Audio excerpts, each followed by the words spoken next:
سلامونه نیکی هیله مې قبول کړئ. زه مسیح الله ارزمان د نن د دوهمې ویډیو سره ستاسو په خدمت کې یم. د موږ یو کورس پیل کړی و چې د فوتوشاپ CC 2020 په نامه یا ته عنوان لاندې دی. په یوه مخکنۍ ویډیو موږ جوړه کړې وه چې خپره کړې م ده او نن دوهمه ویډیو ده.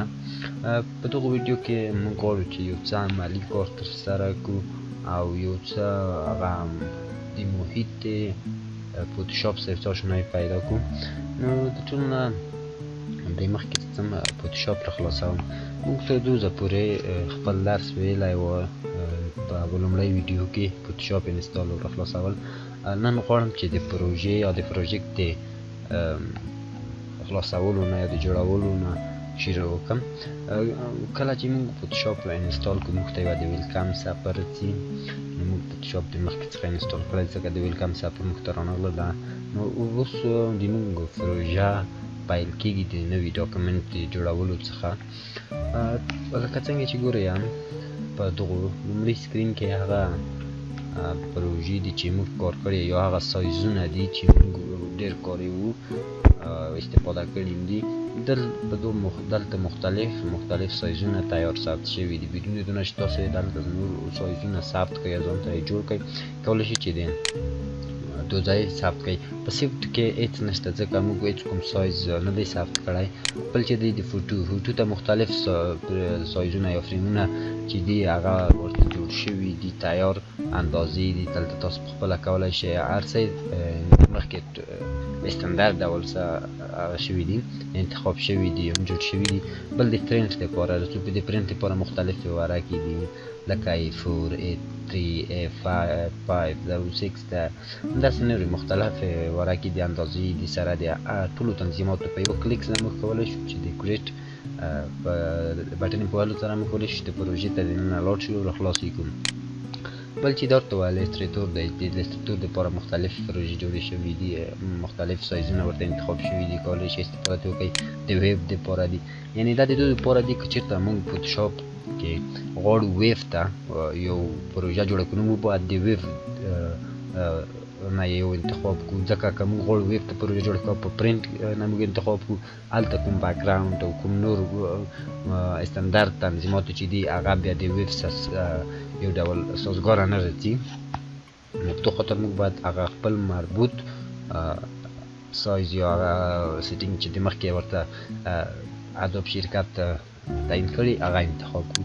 د موبایل لپاره که غواړو چې موږ مخکې ووایو چې موږ کولی شو موبایل ته مختلف اپلیکیشنونه څخلی کړو په فوتوشاپ کې ډیزاین کړو. دلته تاسو کتلی شئ چې د آیپډ او آیفون مایکروسافت او د مختلفو تلیفونونو لپاره موبایلونو لپاره سایزونه موجود دي چې دغو سایز مربوط موږ کولی شو دغو ته انتخاب کړو. د ویډیو فلم دپاره موږ کولی شو چې د سایزونه انتخاب کړو که غواړو چې موږ پکې ایډیټینګ وکړو. نو د ټولو نه د مخکې زه څه خپله غواړو چې یو پروجیکټ څخلی کړو خلاص یې کړو یا یې جوړ کړو.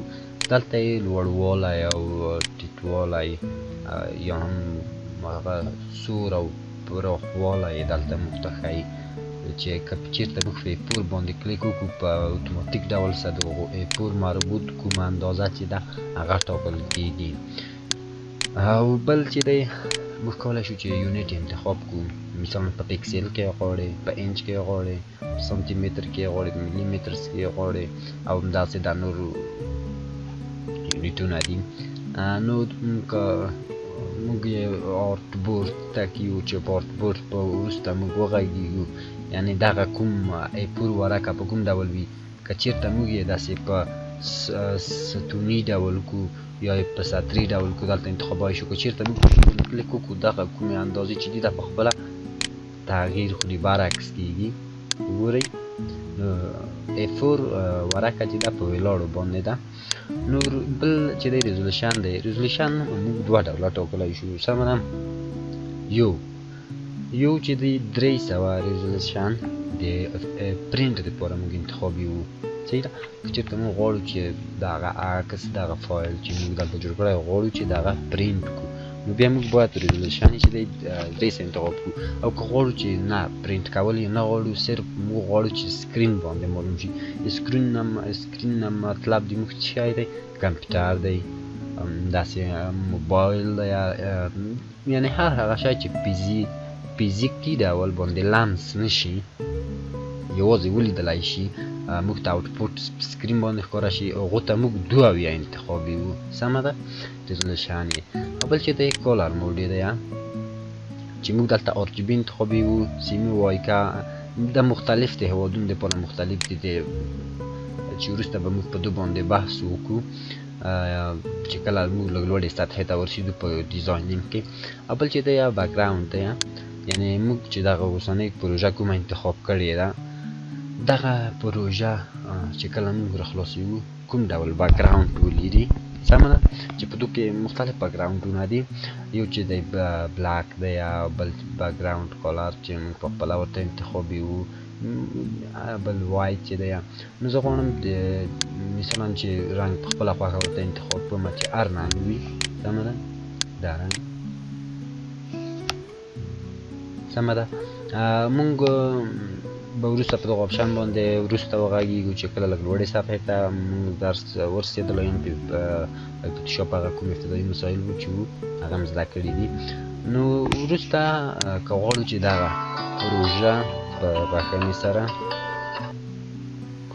که غواړو چې دغه پروژه موږ سیف کړو یعنې موږ دغه پروژې یا دغه سایز ته دایم الوقت ضرورت لري نشو کولی چې دغه ټول سیټینګ موږ ورته انتخاب کړو بیا وروسته یعنې د دې وخت ضایع ده نو زه غواړم چې درس سیف کړم مثلا د سمارټ سافت A4 په نامه سمه ده A4 ښه نو زموږ پروژه یا دغه کوم سیټینګ چې موږ انتخاب کړي دي دغو سایزونه دا د موږ سره وستخلی شول سیف شول وګورئ په څه نامه باندې سیف کومه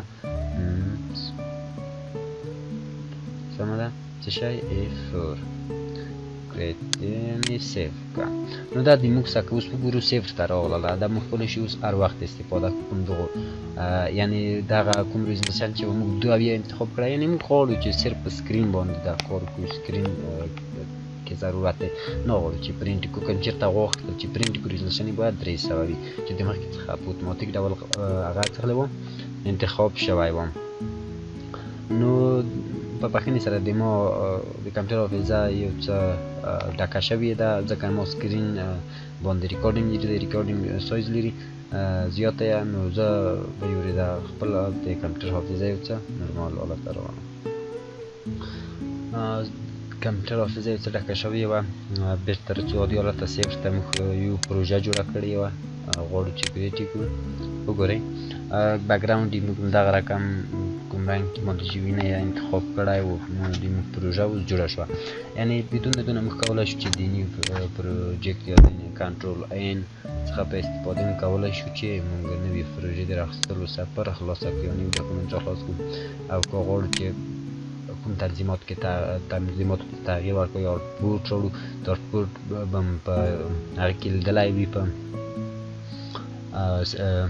شی بولي الستراتور کې نو په آوټپوټ به وروسته موږ تشریح کوو چې آوټپوټ چې ویل کېږي په آوټپوټ په 2019 او 2020 ورژنونو کې آوټپوټ اضافه شوی او په 2013 کې آوټپوټ په فوتوشاپ کې و مخکې به په کورډرا او الستراتور کې و نو موږ بېرته کلوز کړو په کنټرول ایم باندې موږ کولی شو چې موږ خپله نوې پروژه واخلو یعنې زه غواړم چې صرف د دو دغه بیکګراونډ چې دی دا د کاستم نه وایټ ته انتخاب کړم سمه ده وګورئ نوی پروجیکټ راغله او اوس موږ غواړو چې د فوتوشاپ د دغو محیط سره یو څه بلدتیا پیدا کړو په دغو چپ لاس کې تاسو ګورئ دو ته ویل کېږي ټولز بار دغه ټولز بار په دوو ډولو سره موږ کولی چې ښکاره کړو یو په سطري او بل په ستوني یا په دوه چفت ډول سره نو مختلف ډیزاینران ورسره مختلف رنګه یې کاروي ځینې یې په دې ډول سره کاروي ځینې یې په دې ډول سره خو اکثره وخت زه خپله ما چې ډېر وخت فوتوشاپ کولی په همدغو ډول مې کارول دی نو په همدو ډول یې زه پرېږدم دغو ته ویل کېږي پراپرټیز چې د هر کله چې موږ یو شی سلیکټ کړو دغه فالس پراپرټیز چې ده د تغییر خوري، یعنې دا تابع د دغو ده چې دلته موږ په د هغه کې څه شی انتخاب کړي دي په ټولز بار کې. بل چې دی پینل دی، پینل هم دغو ښي اړخ کې دغه دو ته ویل کېږي د پینل چې شوله دا پینلونه دي، یعنې مربوط کوم پروجیکټ باندې چې موږ کار کوو دغه پینلونه دغلته راځي او په دې کار د اسانتیا دپاره د هغو څخه موږ کار اخلو. دو ته ویل کېږي ټایټل بار. نو اوس چې دلته منیوګانې راغلي دي نو ویلی شو چې منیو بار هم ورته ویلی شو.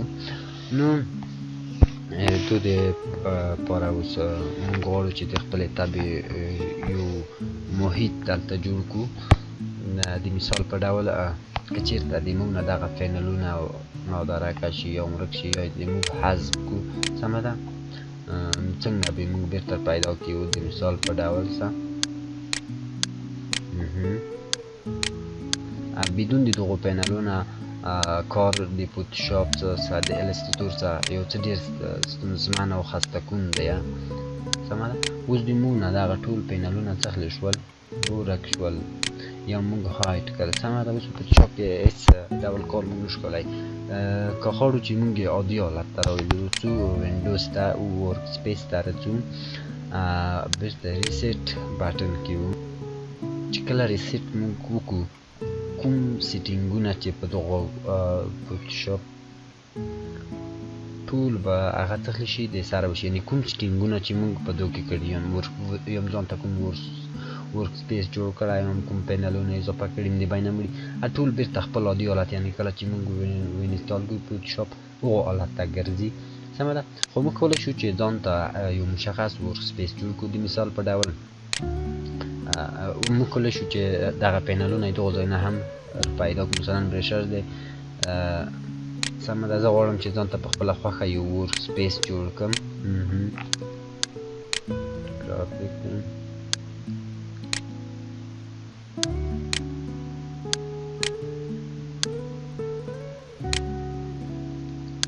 او بل مثلا انپور خلم د فایل انفو دم دلته کوم، یعنی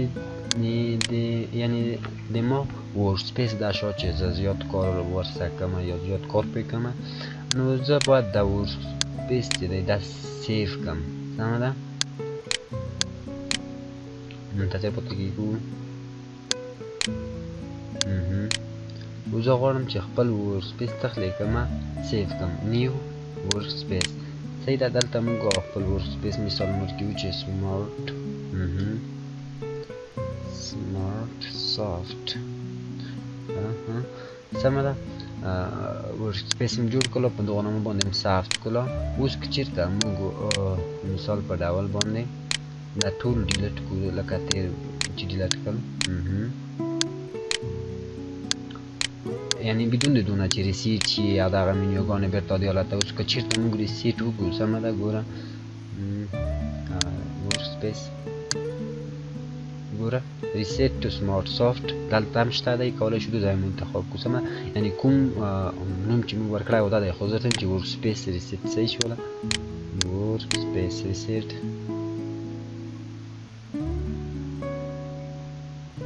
نیو ورک سپیس، بېرته خپل عادي حالت ته ګرځي، سمه ده. اوس که چېرته موږ غواړو چې د هغه کوم سیټینګونه موږ انتخاب کړي وو هغه موږ ته کار شي، نو کولی شو چې د دغو سمارټ سافت پکې بټنې په وهلو سره موږ خپل عادي ورک سپیس ته داخلي شو، ولاړ شو، وګورئ، سمه ده. او بل موږ به ورو په ټولز بار باندې غږېږو، هر یو ټولز بار به داسې تفصیلي تشریح کوو. نو د پلان دپاره زه غواړم چې موو تاسو تشریح کړم چې د موو په ټولز بار کې د موو کار څه شی که وګورئ، دلته تاسو ته په خپله موو یو لنډه تشریح یو زده کړه په دو سکرین کې دلته درته وایي چې د موف نه موږ څنګه استفاده کولی شو. سمه ده. موف چی ته ویل کېږي؟ موو اصلا حرکت ته ویل کېږي چې موږ یو شي ته حرکت پرې ورکوو چې په موف کې بل آوټپوټ ټول دی. اول به موږ موف وویو. سمه ده. رڅو دلته موږ ورته وایم چې ماته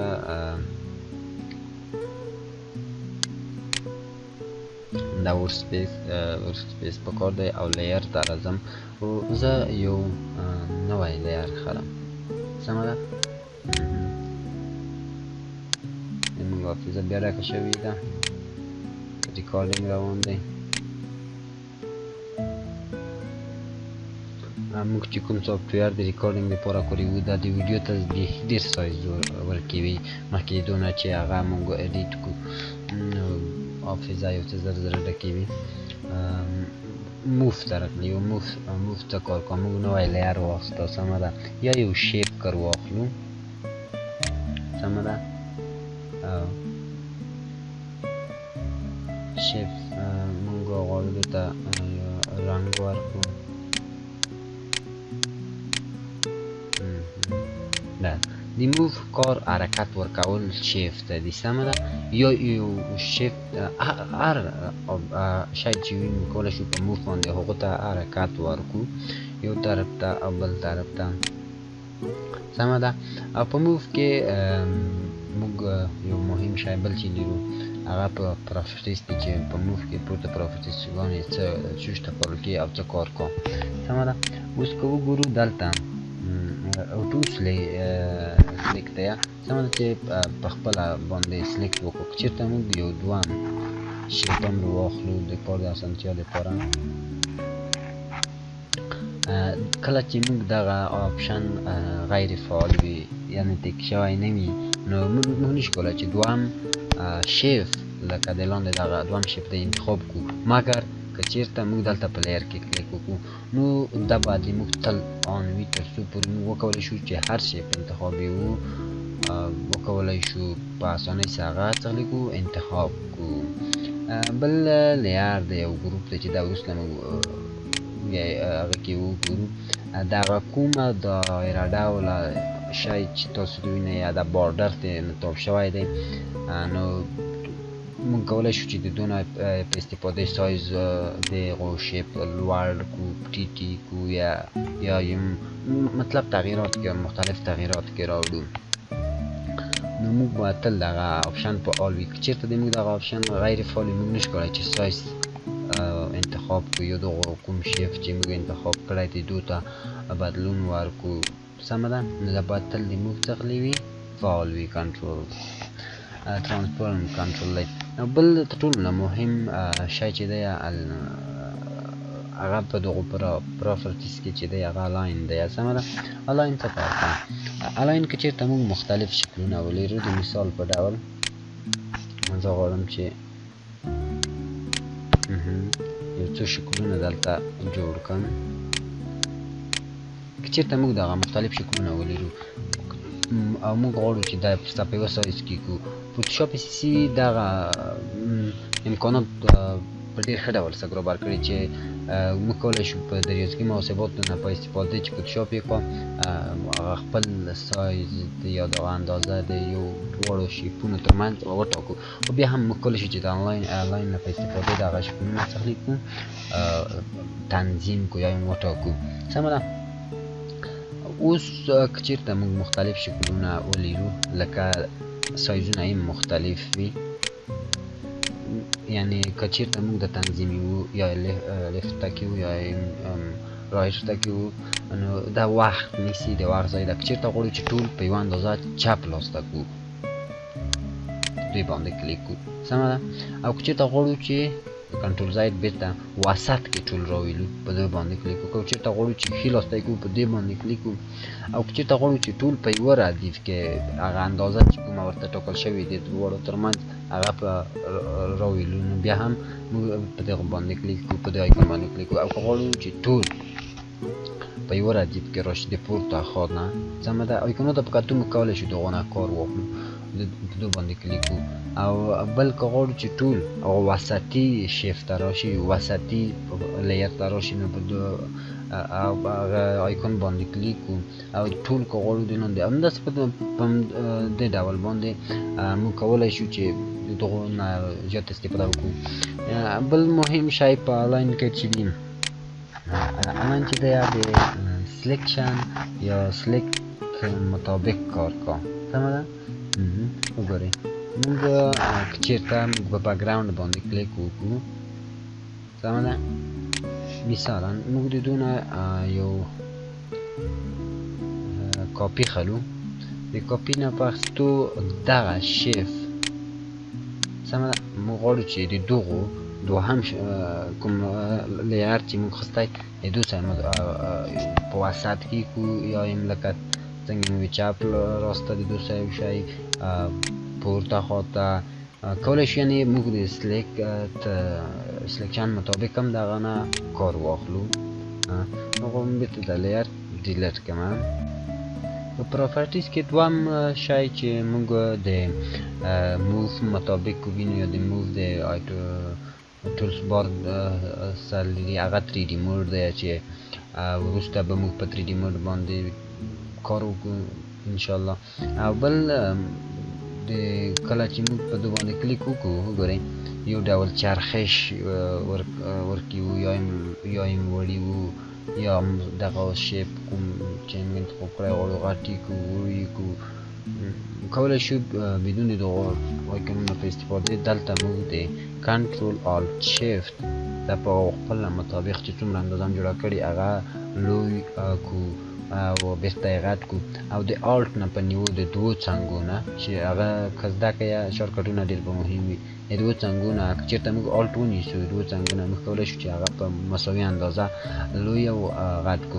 بدون د دو نه موږ کولی شو چې دلته کله چې لینک کو مثالا زه ورکړم 400 اندازه چې ډېره غټه ده سمه ده. وګورئ موږ دواړه طرفونه چېرته دا موږ لینک کو کوم هغه لویوالی چې د یو کوچنیوالی دی دواړه که چېرته د لینک نه یې وباسو نو موږ کولی شو چې په صرف د هغو لویوالی یا هم پراخي اوږدوالی یې ورته وټاکو او همداسې دا کوم چې چپ او ښي راسته او طرفو ته وړو دا د ماوس په ذریعه باندې موږ کولی شو بدون د دو نه. نو نه غواړم چې ډېر د دغو ویډیو سایز هم ډېر لوړ شي. نو تر بله درسه پورې تاسو ته ښه وخت غواړم. الله مل شه د خدای په امان.